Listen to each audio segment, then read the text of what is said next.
welcome back to another episode of GraysMatter podcast. I'm Justin Grays, and your co-hosts for today are Nat. Hello, my pronouns are they, them. And Sarah. Hey, my pronouns are she, her. How are you two doing today? Pretty good. Shenanigans. I'm very concerned because, well, very concerned is an overstatement. The gas company has left a bunch of trash in my yard, and I'm gonna have to contact the alderman about it. But the only time I've ever communicated with him is to tell him how angry I am that he's a Trump supporter. So I don't know if he's gonna listen to me. Dicks, the lot of them. That is very concerning. Yeah. So for all I know, he's the one telling him to leave trash in my yard. I mean, he's probably not. But... No, he's probably not. But I have a feeling that any emails or calls that I make to his office are just going to be ignored. You know, I don't think that I have an alderman here. Is that your equivalent of a city council person? Yes, I believe so. Okay. Yeah. All right. My cousin is an alderman in Connecticut, but yeah, we don't have them here in Minneapolis. All right, yeah. And I don't have them here in St. Louis Park. Outside of fiction, I've never heard of them until I moved to Chicago. And I'm like, oh, those are real. That's not like a old-timey medieval thing. Oh, no. I remember in a stand-up routine that I heard through a comedian whose name I'm not going to mention, when he was going into the Navy, he had talked about trying to get his alderman to get him out of joining the Navy. Oh, during the draft? Considering his age, it must have been during the draft. I never otherwise actually you looked just up when it was. Don't join the Navy if you don't want to. Yeah. I mean, the other thing, though, is a lot of people join the military because there's nothing else to do. Right. Or nothing else that will get them sufficient benefits and exactly leg up. It's not a case where, oh God, please alderman pull strings to stop me from joining. It's not that sort of situation anymore. Yeah, exactly. Like, I joined the Navy, which was a mistake, but I joined the Navy because I was mainly because I was bored. But at that point in my life, no, really, I was sitting at home alone, and I got a call from a Navy recruiter, and he said, hey, I'm from the Navy, and blah, blah, blah. What'd you think about joining? Take the Armed Forces Vocational Aptitude Battery. I think it's the ASVAB. Oh, the ASVAB, yeah. Yeah, and I was like, sure, why not? And he was astonished that I said yes.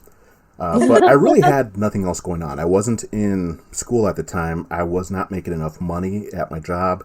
I didn't have any other job prospects outside of retail at the time.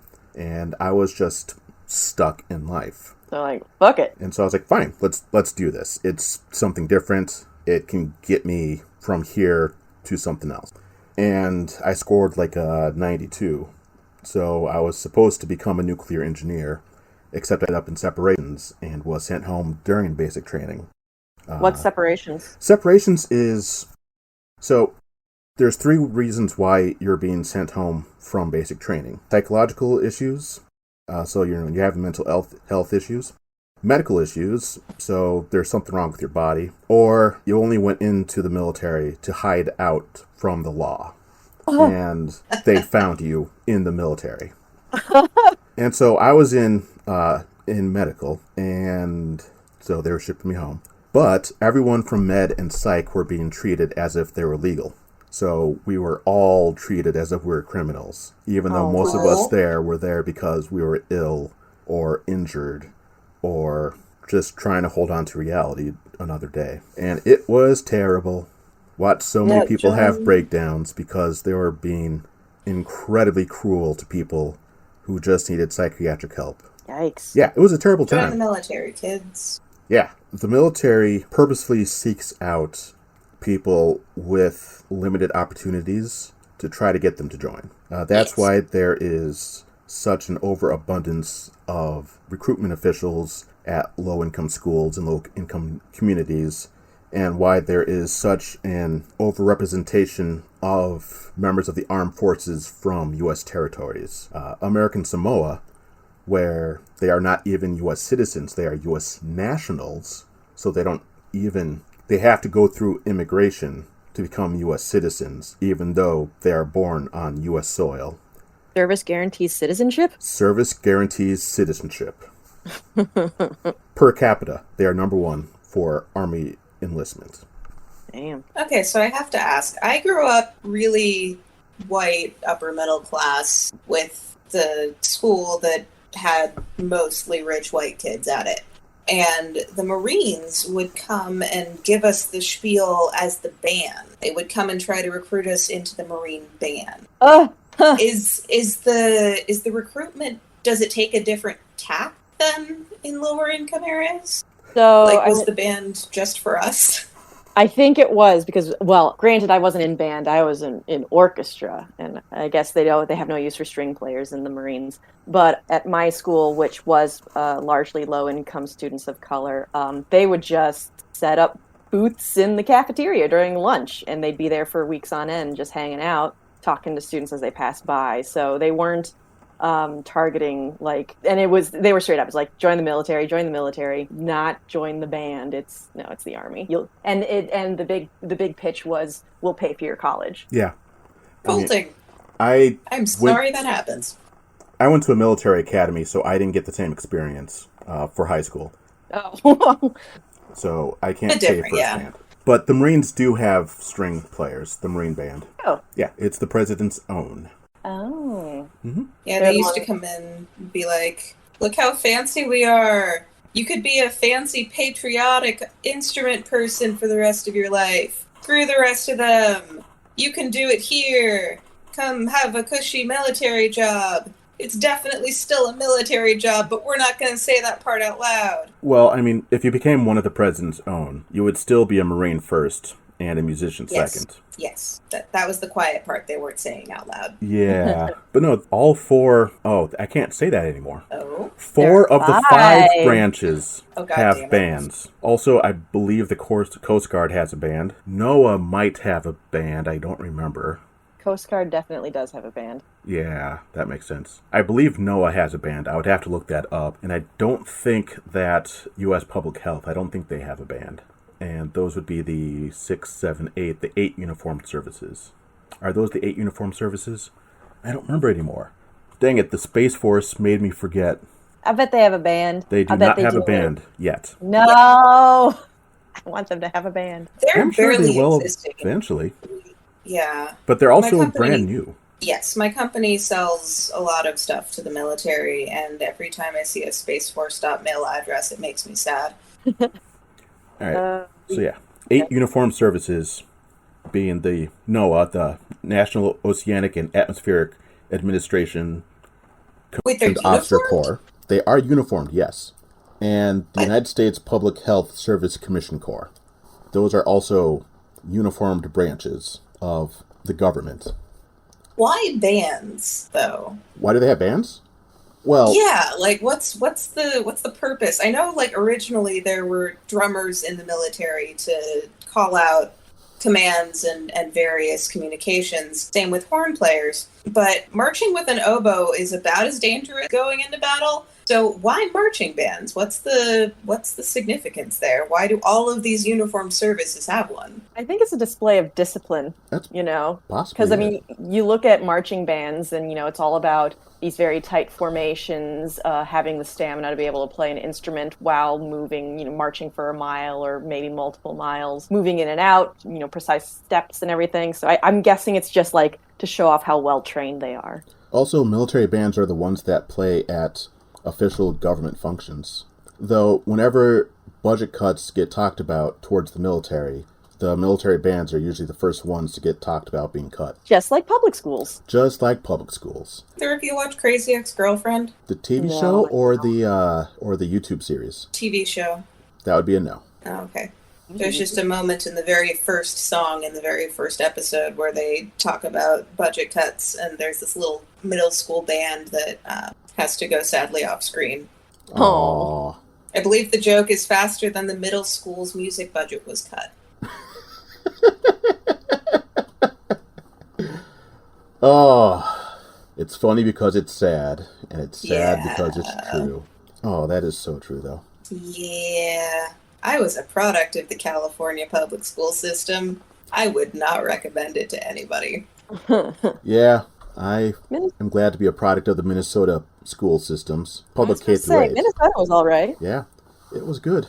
It was mostly good. Yeah. Oh, yeah. It definitely still had its flaws. Oh, yes. So I went to a public school. I went to an open school, K through 8. and then private school, 9 through 12. And the learning styles between the two were incredibly different. Incredibly different. When you say an open school, is that like Waldorf or? Yeah, I don't know what open school means either. So an open school, the concept, a student-centered magnet school. So do more engagement, fun, creative experiences instead of doing the rote every child at a desk learning. It uses more art expression, more social skills, more intellectual engagement with collaboration and having the students interact more. So I didn't have like specific math class, specific English class. It was all just in my classroom with my teacher and my students, and we do, kind of everything and just learn stuff and just kind of have it all in my head. And so I would know things without, it just became a core part of me. Interesting. Yeah. I mean, when I got to 7th and 8th grade, the structure changed slightly, so I did have a separate math class and a separate science class where I had to go from classroom to classroom to do these things, but we were also older then, and we needed more space, so we had to have dedicated classrooms for that. So the learning style was very different. We went from a very open plan, collaborative. One of these websites says it's like a democratic school. Yeah, personal value and collective capacities. So I went from that to Catholic Military Academy. So basically as opposite as you can get. Yes. So my freshman year there, I had an English class, and I was like, why do we need an English class? I speak English as my first language. I don't need this class. You and every public school student ever. Yeah. So not only did I have my 9th grade workbook, I also had a 7th grade workbook because I had no idea what was going on. I had to take algebra again because they didn't accept my algebra credit from my K through 8 school, nor did they accept the algebra credit I got from a summer program I attended. So I already had 2 algebra credits. They didn't accept either of them, so I had to take a third one. Woof. I was like, what's going on here? This is wild. Just have me take a test. Yeah. And then my sophomore year, I took a social studies for the first time. And I was like, what is social studies? Because I had never heard of that. Because my school didn't have that. I mean, we did have it, history and everything. They just didn't call it that. Just didn't call it that. So my freshman year, all of my other classes I'm doing well, where I had to deal with, writing and reading and constructing papers and synthesizing information, and except in English, I was doing poorly. So all my teachers are going, why are you not doing well in English? And my only answer was, well, I know what I'm doing. I just don't know what any of it is. I can't underline a past participle and circle an adjective. I don't know what any of these things are. Mm-hmm. I still don't. Mm-hmm. I barely passed English my freshman year, but hey, here we are now. And you're a gosh dang writer. Yeah, my junior year of English was my best year. Well, the beginning of it wasn't doing so hot, and that was because it was just a bad chemistry in the class. So I applied to have my class schedule changed completely, and I went into a different English class. And then I was close to top the class for the rest of the school year because we were reading stuff I had already read just for the sake of reading it, like Black Boy by Richard Wright and, stuff like that. And I was like, wow, I know this stuff because I've already read it. I am ahead of the curve. That's a good feeling. Yeah. Good on you for having the courage to try and shake up your class schedule, though. Like, I've been a teacher in those classes where the class chemistry is just awful. I believe the way that I put it was that each of the kids is wonderful and lovely individually, and when you put them in a classroom together, they have an antagonistic effect on each other's learning. Oh, yeah. Well, that wasn't the first time I realized something like that was happening. I had to do something similar in 7th or 8th grade. Except I didn't switch up the entire class schedule for myself. I just took a desk and sat somewhere else because 2 of my closest friends were super distracting throughout math. Sure. And I was like, I don't know what I'm doing here. I'm going to sit over there because you all are distracting me. Fair. I hope they weren't too offended by that. They were annoyed, but they weren't offended. That's good. So for me, that was just taking it to the next level, going, I know what I need. Let's actually make it happen. That's awesome. Speaking of knowing what you need, you made an important doctor's appointment. Yes, I did. Yay! Yeah. I've mentioned a couple of times on this podcast that I need to remember to get looked at for fibromyalgia. I finally made an appointment for that. That is not the reason why I made this appointment. I've made this appointment because I've been having headaches every day for the past 2 weeks. Oh, God. But while I was making that appointment, I said, and I want to get tested for fibromyalgia. Yay! Hey. Finally. Hey. Yeah, it's been on my mind for, I don't know, like 2 years, 5 years, 3 years. What even is time? I don't know. Long enough. Long enough. 2021, the year of doing shit. Yes.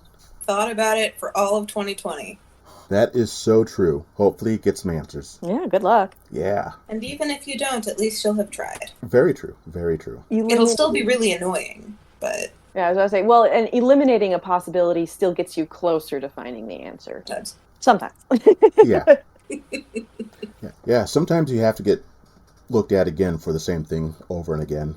A friend of mine, I had posted on Facebook the other day a meme about anxiety and PTSD and how they have similar symptoms. And so he came to me, he was like, yeah, can you send me some information on that? Because I want to go see a therapist again, and I want to bring some stuff with me. I was like, okay, here you go. And, the therapist he had seen 15 years ago told him he didn't have PTSD. I mean, it's possible. I'm not a therapist. Even though you're experiencing some of these symptoms, it could be explained away by these things. This new therapist, it's like, yeah, you might actually. We have learned a lot in the past 15 years. It is good to go back and check again. Now that we know more about everything, really. Science marches on, and the human experience keeps experiencing. That sounded better in my head. Yeah, I was thinking about that just the other day. The idea that, there's a misconception that people were stupider, not as intelligent, back in the past because, they didn't have all the same technology or didn't have all the scientific knowledge that we do nowadays. No, they were just as smart. They just didn't have as much cumulative knowledge to build off of. So they were just working with what they had. We're standing upon the shoulders of giants who stood upon the shoulders of giants. Exactly. Precisely. Exactly. So, it's not that psychologists 15 years ago, 30 years ago, 50 years ago were, unintelligent. They just didn't have as much research to go off of. Mm-hmm. Oh, yeah. And now we do. We have more, and we'll get even more in the future, which is pretty cool. Each generation, there's always going to be that part that falls back on what we already know, thinking that's got to be it, because that's what we're used to. Brains are inherently lazy as a way to be able to keep functioning. That's how you're able to keep doing things. You don't have to relearn how to use scissors or turn on a light or type. It becomes just innate knowledge. And it takes that extra step to be able to go, no, that's not right, actually. You got to go beyond. To unlearn old habits. Exactly, yeah. But what if I like my habits? If they work for you, then if it ain't broke, don't fix it. Yeah, just got to also make certain that they aren't broken. It reminds me of anti-maskers who are also wearing glasses. It's like, yeah, we weren't meant to wear masks. Our God made a perfect body. It's like, you are wearing glasses. Come on. The naturalness fallacy gets me every fucking time. Yeah. And I say that as a dirty hippie. And I admit I am a dirty hippie. But good God, no. the false distinction between natural and artificial and the false moral hierarchy between natural and artificial is just Oh, yeah. I mean, so I also wear glasses, and I know I need them because I like being able to see. I also wear a mask because I don't want to get sick and pass it on to others and then die a painful death. I needed to wear glasses, and then I got laser eyes. So now I don't anymore. Laser eyes. I've considered that. It's pretty great, I gotta say. And the recovery was way faster and less painful than I thought it would be. I'm still considering it. It's not cheap, I will say that. It is, I used up a lot of my savings to get it. Of the top 3 reasons why I'm hesitant, that's number 2. Yeah. Mom always said that she never went for laser eye surgery because there was no guarantee it would work. And that was 20 years ago, so maybe it's changed. It has changed.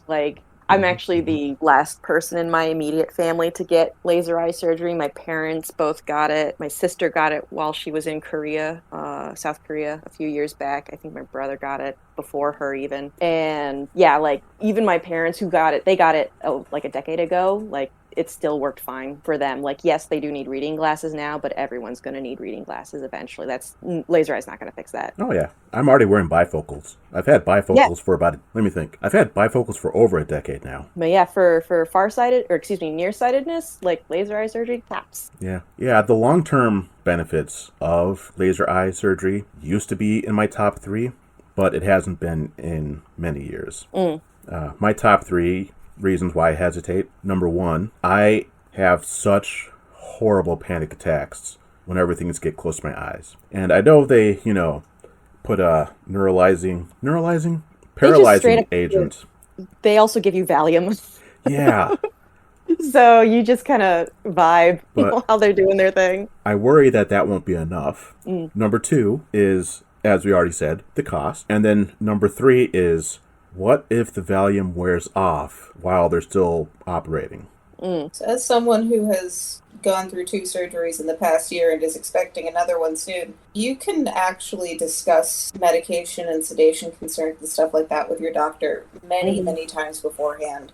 And the whole point of that is like, we need to make sure that you are comfortable and that you're going to be in a good place to recover. Because if the Valium wears off halfway through the procedure, you're not going to have a good time. Nobody's going to have a good time. Nobody wants to not have a good time. Yeah. Yep. The procedure takes like 5 minutes tops. It's very short. But even if it wasn't, that would be a huge... If you had a doctor who wouldn't listen to you about that, find another doctor. For sure. But any doctor worth going to is going to be able to work with you on exactly what medications you need before and after. Also, I like what I like. I like the way I look with glasses better than the way I look without glasses. Valid. What's that? I said valid.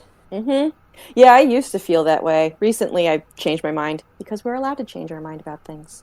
That is true, we are. But I just like glasses. And though I hate that Luxottica has a stranglehold on the industry. I mean, that's why I go through, Jeezy Creasy. It's happened again. Not Warby Parker. So back on episode 0, we had a discussion about Luxottica and why I went through the mail and mentioned what brand I wear, and I couldn't remember the name of it. And here we are, episode 10, and I still can't remember. Even though I told my housemate what it was, and he bought some. Is it not written, like, on the inside of your... Frames? Your frames? Yeah. Oh, hey, there it is. Zenny. Oh, yeah, Zenny. Yeah, Zenny. And I like Zenny. They're great. They're affordable. I mean, relative to anything owned by Luxottica, which is, 80% of everything. It's still weird that something that we need for living in everyday life cost so much money. Just got a prescription denied by my plan. On that note. That is terrible. I'm going to go back to them. Or just maybe go to Costco, because I hear it's affordable at Costco without a prescription. And apparently you don't even need a Costco membership to use their pharmacy, so I hear. Well, I have one anyways. Oh, there you go. That works out nicely. It's still messed up that we have to, that we even have this whole health insurance debate going on in this country, especially in this day and age. We should know better. Yeah, I mean, people should know better about a lot of things, and yet here we are. That is true. Something holding on to traditions and the old ways. Yeah. We've always done it. Yeah. Oh, that's so true. I was explaining to a friend of mine who is not from the United States, who has never been to the United States, about how we have to put off medical things because insurance is just so fickle, and there is the chance that even if the hospital you go to is in network, the doctor you see might be out of network still. And networks at all. The fact that we have networks. And my friend said, why? I was like, well, good fucking question. Because America. Much. And that's really the only answer I had. Because America. I'm debating. We have a new coworker. I've been training her mostly. She is Pakistani, like lives in Pakistan now, and she's working at night while we work during the day, which is its own set of problems. But I have not mentioned to her. We've talked about how I have chronic illness, but we haven't talked about how much my meds cost. And I'm kind of worried that she'll be like, "Wait, you pay for your medication?" Yep. So much. I had to stop at the pharmacy today, and I picked up 6 medications, and I paid only, in quotation marks, paid $3 and something cents. But that was, after finally getting a job that had insurance that covers these specific meds, and there being the generic versions of these meds that the insurance company will cover. And these meds aren't all the meds that I'm on, because there is another med that costs more money that I don't get the refill for this week. That's coming up in a couple more weeks. So it's like, yeah, that's coming up still. And it's like, this country.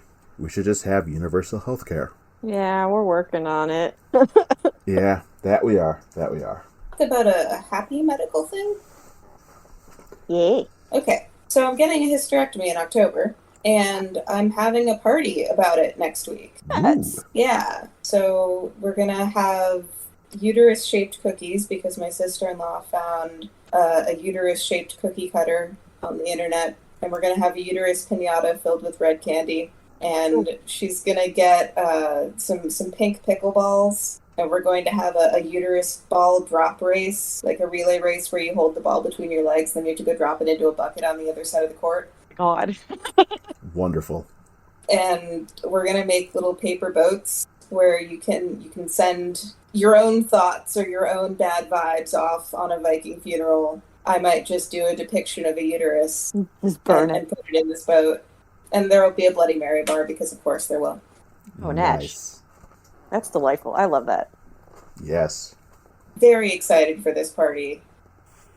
What ingredients should go in the Bloody Mary bar, do you think? What are your faves? I don't really like Bloody Marys, so I'm not the best person to ask. I want to like them. I've tried to like them. I just can't get it. I've never had one. And darn, we're in the same boat. I mean, I don't drink. So ingredients that I've seen used for Bloody Mary bars include celery, pickles, olives. Pickles. Pickles, olives. There are some places that do like stunt Bloody Marys where they will take a whole like mini slider and like stick that on a stick and have that. I don't know if you want to go that far, but I've seen it. I don't know if I'm going to go that far, but I was also thinking like ground cherries, picking up some ground cherries at the farmer's market because they're in season now. You could do just like cherry tomatoes. Yeah.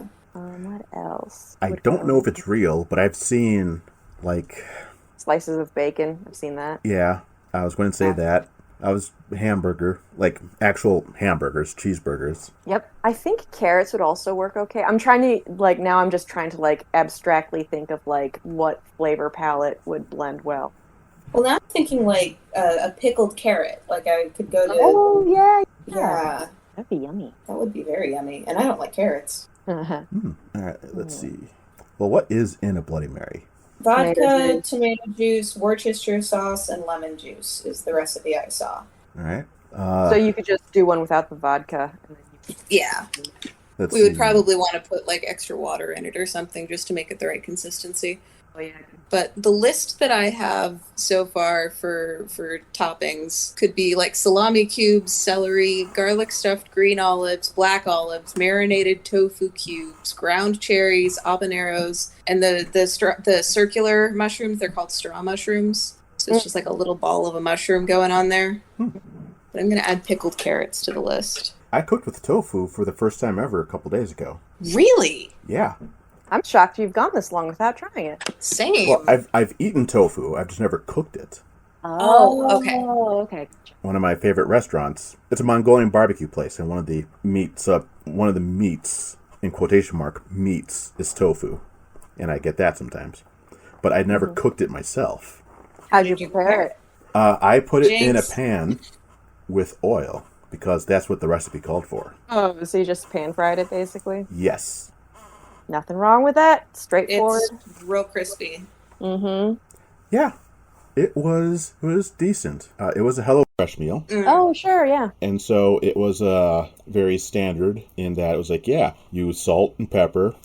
And we provided this hot sauce, which isn't all that hot. And No, usually isn't. Here's the ingredients. And I'm like, yeah, I'll give this a 7.5 out of 10. But because it's my first time preparing this dish, and so I didn't know how I should mess with the ingredients any. Because I always change up the spices. Mm-hmm.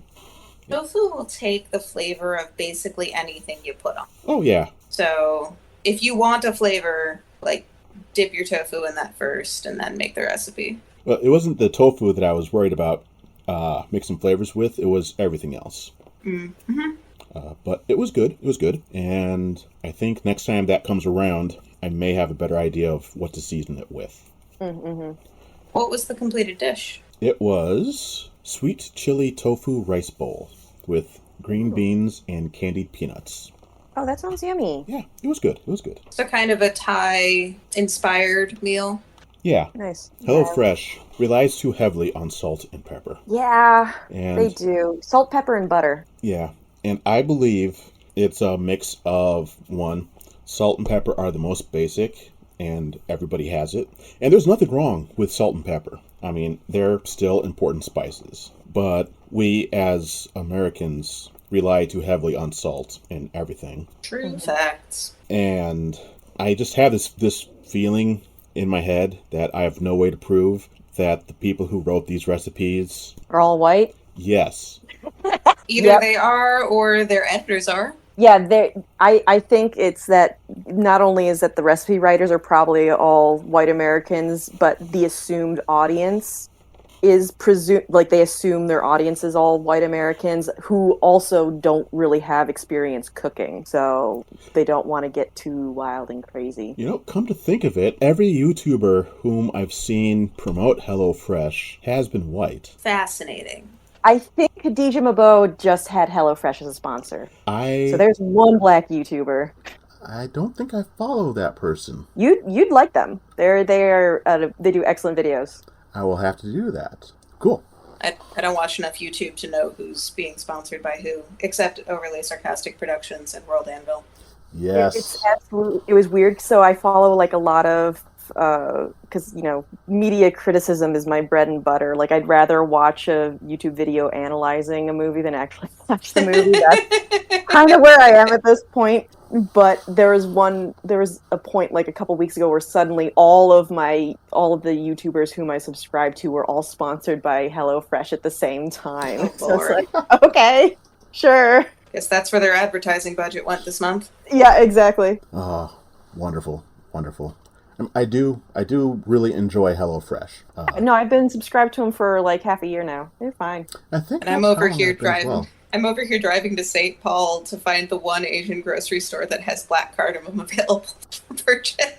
Oh, I do. I don't get me wrong. I'm also like a fucking food snob who will do shit like that. But I do pack like the meal order every other week and only for 3 meals. It's a nice way to supplement my regular cooking. So it's not bad. Sure.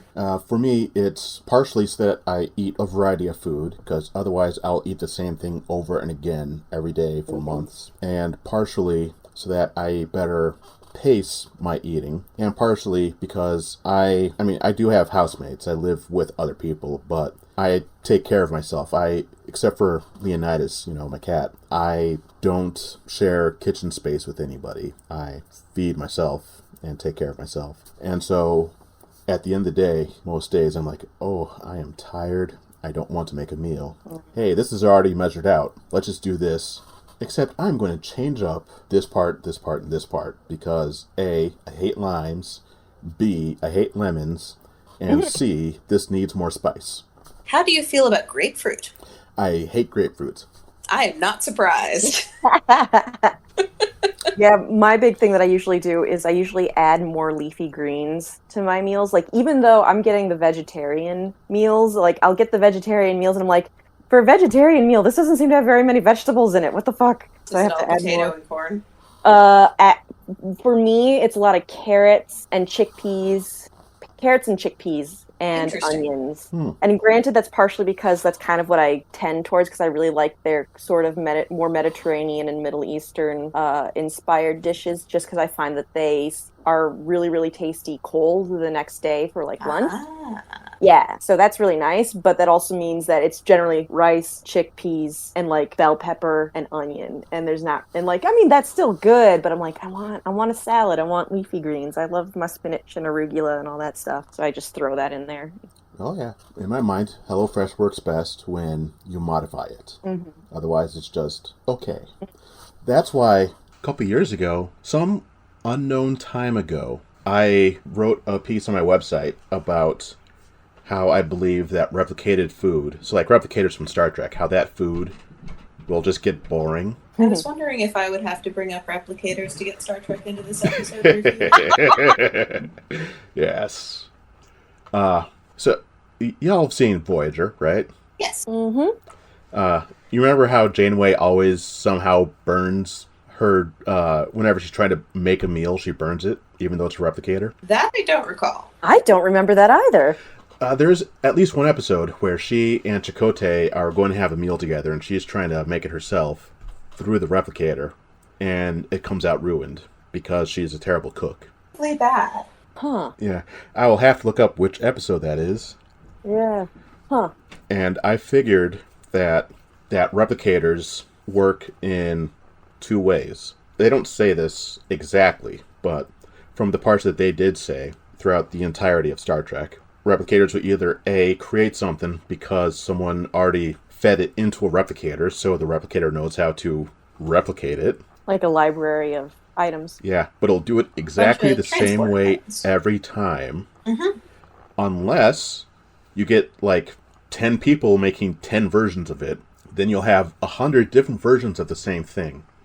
And then it can randomize and make a slightly different version of the same thing, and it'll taste slightly different. Keep the mouth from going, this is exactly the same in the same way. Or B, you can program it like writing lines of code. You know, insert 1 egg, insert 1 cup flour, insert 1 egg, and do it over and again.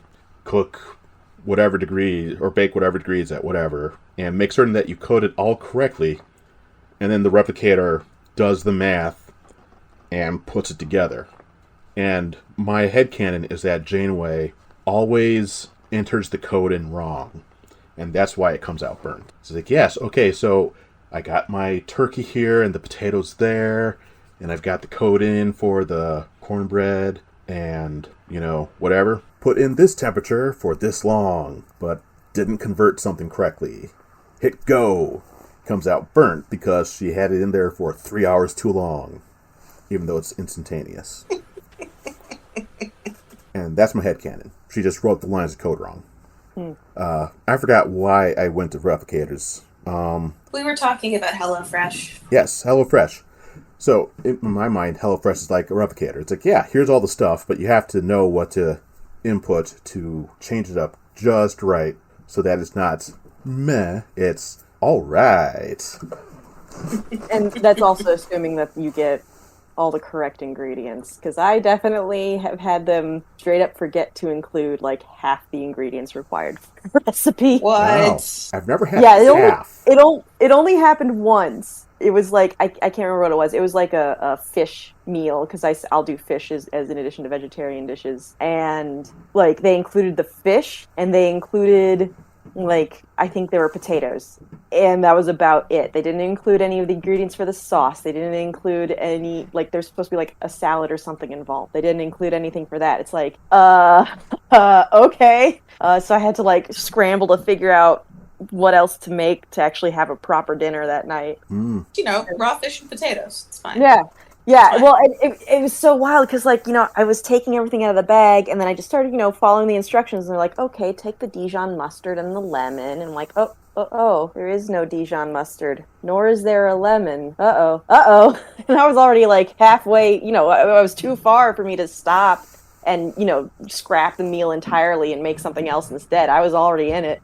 So I was like, shit, frantically figuring out what to improvise to do it. And I was like, okay, I gotta, report this so they can at least like credit me, my money back. And so I went in and they have this whole reporting system and it's like, oh, what happened? I'm like, click missing ingredients. Okay, what ingredients were missing? And I clicked like half the ingredients. And then it kicked me over to customer support and they're like, and so I had to re-explain everything and they're like, oh, you can just input the missing ingredients. I'm like, yeah, I did. And then it kicked me over to you because apparently it couldn't handle how many ingredients were missing from this meal.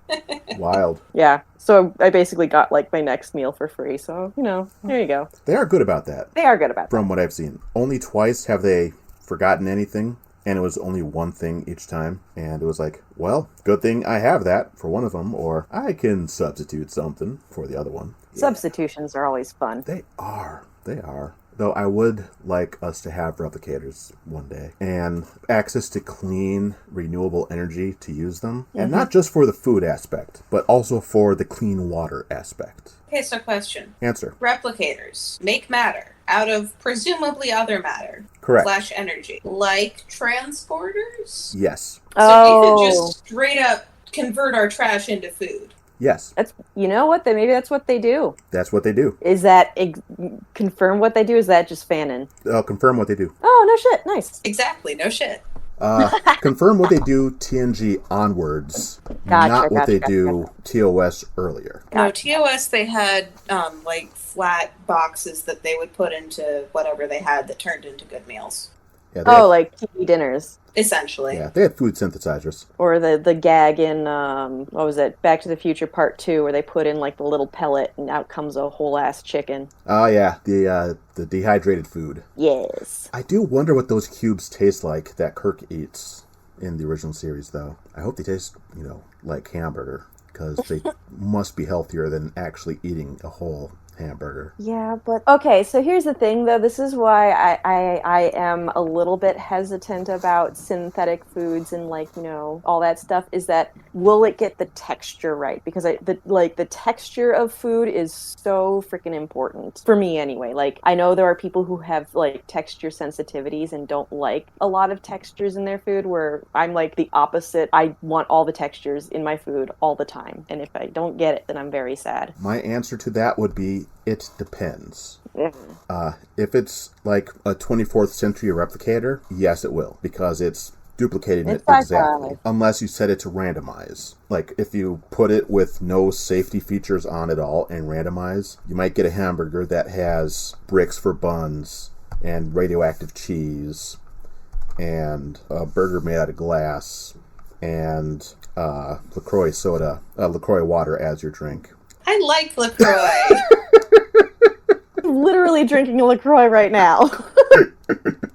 It gives me the fizzy and it gives me the flavor without actually having to give me the soda. Yeah, soda's, it's too sweet. LaCroix is just right. How's day 12 going, Justin? It is going better than day 11. Yay! Wow. So, to listeners out there, the only soda that I drank is Dr. Pepper. I am on day 12 of not drinking it, and it has been difficult. Today has been the easiest day of them so far.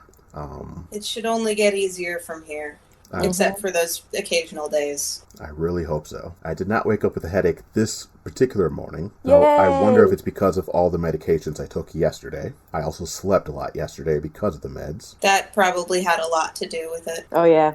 Yeah. Is Dr. Pepper caffeinated? Yes, it is. It is very caffeinated. That was almost certainly contributing to your headaches then. Possibly, except they started before I should have had withdrawal symptoms. Oh, interesting. Like, my last drink was Tuesday night, and the first headache was Wednesday morning. So it should have been just another Wednesday if I went ahead and had another one anyway. And that's why I think it's something else. Interesting. Yeah. On the other hand, it could be that the headaches are whatever clicked whatever's in my brain into don't drink Dr. Pepper. Here's hoping? Yeah, could be. Because brains are weird and mysterious. Mm-hmm. Yeah. I'm thoroughly addicted to caffeine. That's not going to change anytime soon, I don't think.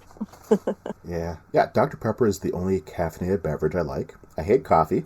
I dislike most teas. The only tea that I do like is peppermint tea, and I have to be in the mood for it. Are you a bitter super taster?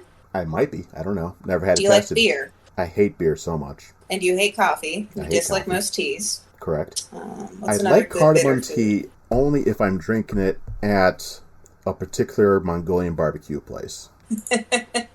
What else is bitter? How do you feel about leafy greens? I only like iceberg lettuce. There it is. Yeah, okay, yeah. You're a bitter super taster. Definitely going on a trend there, yeah. I love celery. I mean, I tolerate romaine lettuce. It's okay. I prefer iceberg. I hate spinach. I hate seaweed. Yeah, the darker the food, the more bitter it's going to be. Mm-hmm. So that makes absolute sense that you wouldn't like it. How about cranberries? They're okay. I have to be in the mood for them. I won't go out of my way for them. I would prefer to eat cherries. I love watermelon and hate cantaloupe and hate melon. I hate all melons except for watermelon. But melon's so good. That's what they tell me. You know what? I gotta agree with you. Cantaloupe is at best for me. Watermelon is good though. I don't know. Give me a really good cantaloupe or a honeydew, and I am very happy. I don't know, It's maybe like- Professor Honeydew. I don't get the reference. Yes, so. sorry. Bunsen Honeydew? Oh, sure, yeah. He's with Beaker, right? Beaker, yeah. Beaker Yeah, and okay. Bunsen. Oh, Is it because his head is shaped like one? That would make sense. This is as good an explanation as any. Yeah. I had never really looked into it. So Disney Plus has old episodes of The Muppet Show on it.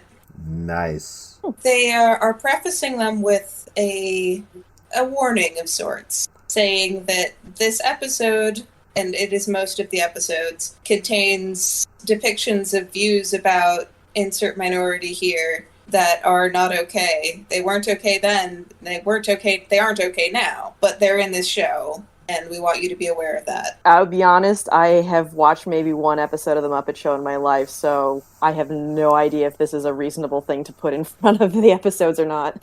Yes. Ah, I see. The first, I decided, The Muppet Show! I love watching the old Broadway stars. And then there was blatant racism.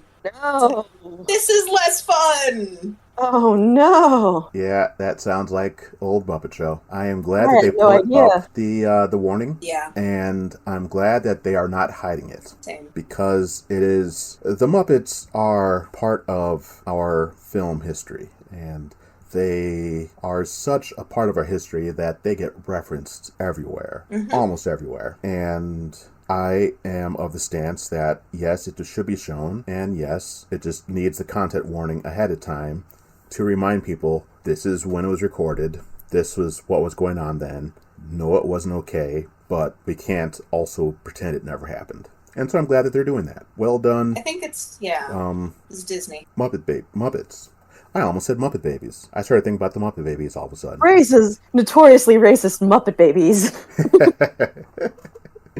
Now I'm scared though to go try and watch Muppet Treasure Island because I loved that film and I'm sure there is some either blatant racism or other in there. Yeah, with that particular topic, I can easily guess what kind of cheap racist jokes they would throw in there. I've never actually watched Muppet Treasure Island. I think I've seen it like once when I was a kid. I don't know if I can recommend it to you. We were not a Understandable. Muppets family, so... I mean, the thing is, my parents are thespians, and so everyone expects me to have seen it. It does have Tim Curry in it. It And does. it has Tim Curry in it, and so everyone expects me to have seen it. What are your Yeah. first Tim Curry films? Muppet Treasure Island. Rocky Horror Picture Show. My My dad first- showed it to me. My first Tim Curry film was Annie. Annie. Yeah. Yeah, you know, the Who did little he girl. It's a hard Did he knock play Nick- life. for Yeah, us. no, I'm just looking at the IMDb page to see who Tim Curry played. Oh yeah, he was one of the underlings for what is her name? I'm assuming Crediting he him was... as Rooster. Miss Hannigan? Yeah, her. Yeah, I'm assuming he was bad guy adjacent. He usually is. Yep. He's got the face for it. Mm-hmm. And the camp. Bernadette Peters was in this. No shit! Yeah. Wow. Yeah, she was Lily St. Regis. She was also in the Animaniacs. Who was she in Animaniacs? Rita the cat. Oh. That's why Rita was always singing, because they're like, we got Bernadette Peters, we gotta get her to sing something. Love me some Rita and Runt. Mm-hmm. They are the perfect pair. Mm-hmm. I still remember the Les Mis parody they did on that show with Rita and Runt. Oh, it's been so long. I think Animaniacs is streaming on one of the big services now, though. Excuse me? I'm pretty sure Animaniacs is streaming on one of the big services now. They did. So they did not a remake, but like they brought it back. Revival, that's the word I'm looking for. Yeah. And that was on Hulu. And I watched some of the Revival episodes, and they're pretty good. The big criticism I have of it is that they stripped out all the other sketch like premises besides Animaniacs and Pinky and the Brain. So there's no Rita, there's no Chicken Boo. Well, with one big exception, there's none of the other like sketch premises are there except for Pinky and the Brain and Animaniacs. Which I think is to the detriment of the show, honestly. Yeah. I was really hoping for good feathers, and they didn't have them, so. Needed me some good feathers. I love the good feathers. Yeah, I mean, they have good ideas and they have bad ideas. I just mostly remember their West Side Story parody, again, with the musical parodies. That's yes. what made the biggest That impression. one is the one I remember the most. It was so good! It was so good. Scorsese's head. Just the whole thing with being on Scorsese's head is the thing that gets me, and I'm like, wow, that is just so good. Yeah, going back to the Animaniacs as an adult who has much more knowledge of like the Hollywood studio system and like film history and stuff, it's like, holy shit, these jokes would go way over kids' heads. And not because they're like raunchy, it's just they require a knowledge of like Hollywood history that kids just aren't going to have. Now I want to watch them. I was never, my parents, at least with me, were really strict about what kind of TV I could watch. And I never got to watch Animaniacs. So now I want to. Obviously, like, not all of it holds up, but Sure. A lot of it holds up really well. It's like peak 90s comedy in a good way, not in a bad way. Okay. Yes. I will have to find someone who owns it, or similar. Yeah, the new ones are on Hulu. I don't know if the classic ones are on Hulu or not. They were on, like, YouTube or Netflix for a while. I remember watching a bunch of them. I have Netflix, I can check. Yeah. 90s cartoons were the best. Not all of them. We're getting a lot of good cartoons right now. We are now. But we're getting also more cartoons now. Sure. That's true. So, like, in the 90s, we had, Animaniacs, and then Pinky and the Brain spun off into its own cartoon. Oh, yeah, it did. We had The Tick. We had X-Men. Zoid. And I mean the good X-Men animated series. The best one of them all. We had that Spider-Man animated series. That was just super fantastic. Your friendly reminder I was born in 1990. Oh! Ah! Okay. Yeah, I forgot. Yeah. Yeah, because I was about to bring up Exo Squad. I don't remember that one. Yeah, I think it went off the air in 1991, if I remember correctly. Oh, okay. Yeah, Look that one up. My memories of the early 90s are quite hazy because I was still really young. Although I did, we were up at the lake with family at the beginning of August, and I started watching Gargoyles with my nephew. Gargoyles. It's the first time I've seen it, and it is quite good. Oh, it's so good. Somehow that one missed me. I don't know how or why, but I never really watched that one, and I feel like I should. I imagine it'd be up my alley. It's on Disney Plus now. Oh, okay. So good. That's what I'm watching when I'm done with the Owl House. Because Jonathan Frakes voices the bad guy, right? Does he? Bad I know is relative. What is David Marina Xanatos. Sirtis. He voiced Xanatos? Yeah, that's Jonathan Frakes. I did not recognize. I got Marina Sirtis, and I also knew that because I was a liaison the year she came to Convergence recently. But Right, you did come to Convergence. I remember that. I remember that year. There were a lot of guests that year. There were, and some good ones, too, besides her. I mean, obviously she was a good one, but there were some other good ones, too. Tamara Pierce was here for that. Yeah. That's right. Oh, my sister was so stoked for Tamora Pierce. I was on a panel with her. She was great. She was Was so it a panel lovely. about writing? Yes, it was a panel about writing and tokenism, in fact. Interesting. And My sister went to see that panel. yeah, she and the other panelists allowed me to make an audio recording, which is available on my website.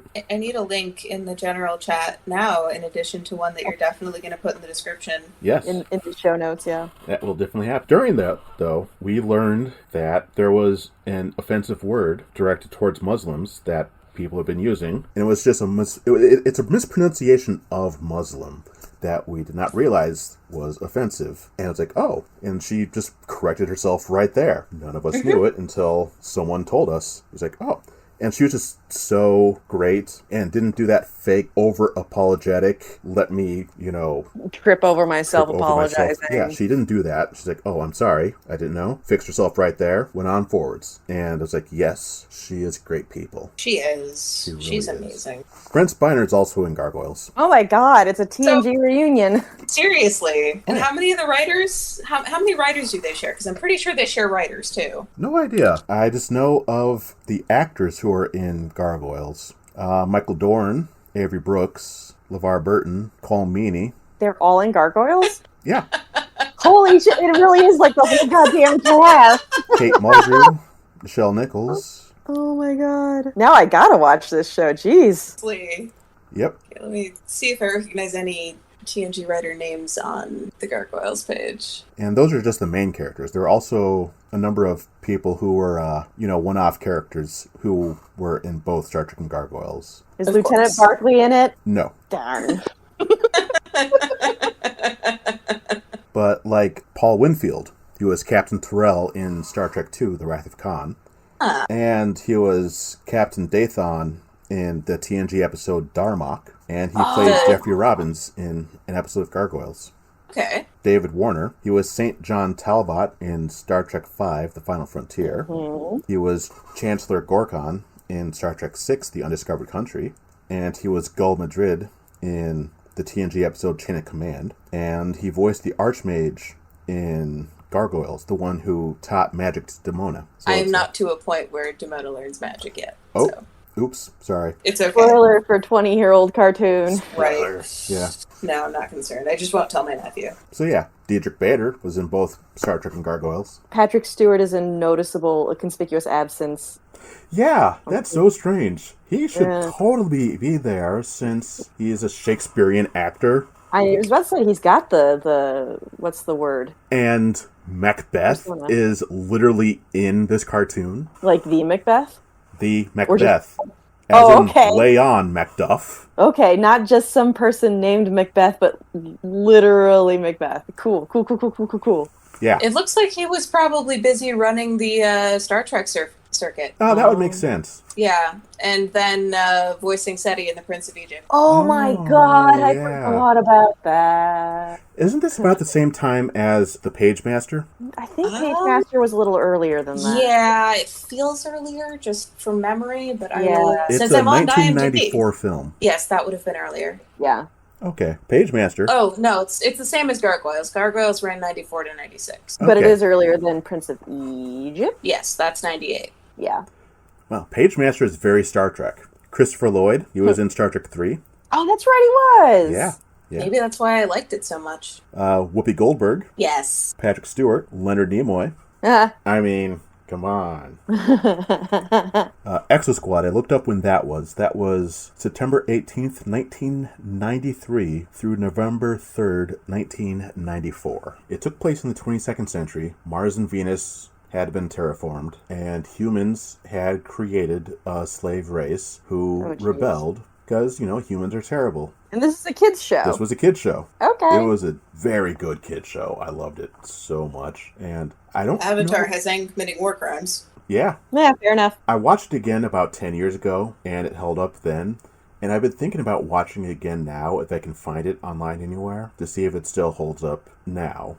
Because it didn't talk down to kids either, which was great. It had serious storylines. It had a character actually die and them dealing with it.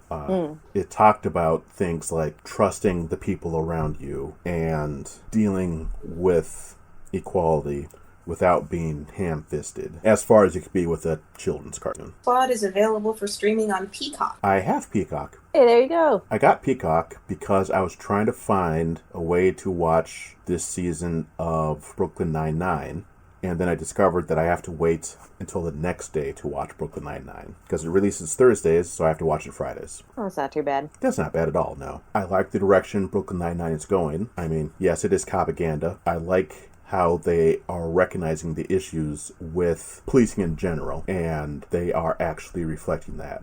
And I'm curious how they're going to wrap up the season and the series. Everyone quits. I would not be surprised. Honestly. I am not going to say what's happened so far, as we're 4 episodes in, but I will say I do like it. I like the character development. But one thing, so those of you who know me, have known me for a long time, one of my ambitions had been, past tense, had been to become a police officer. Mm-hmm. I even had applied many times to various police departments. I'm glad you're not. I also am glad I'm not. I've been reflecting on that for some time now, though I haven't actually really talked about it any. And I see 3 possible outcomes if I had joined, like, Minneapolis Police, which is the department that I've applied to the most because I've lived in Minneapolis the longest. Either A, I end up dead because I am trying to do the right thing and it backfires horribly. B, I end up fired because I'm trying to do the right thing and it backfires. Not so horribly, but it backfires. Or C, I end up like Raymond Holt. I'm a captain somewhere, but I'm just, wishing that I could have done more and realizing that even though I've done all that I could, the system is completely corrupt. I mean, the whole point of a system is that an individual can only do so much within it, by definition. For better or for worse. Yeah, exactly, for better or for worse. One person can't wreck a system, but one person can't fix a system either. Yeah, so I'm glad that I'm not a police officer, though I am also, sometimes I'm unsure on what else. I am unsure on how I don't even have really words for what else there is that I'm thinking about. Because it's just more feelings, What are you feeling in your body right now? I am feeling that I need to sneeze, and it won't come out, to be honest. Well, that's pretty distracting, yeah. Yeah, we do need to dismantle and defund police departments so that we can put money towards organizations that can properly help people. Well, on that note, abolish the police, abolish ICE. Good night, everybody. Yes, let's end it here. We can pick up with Abolish the Police next time.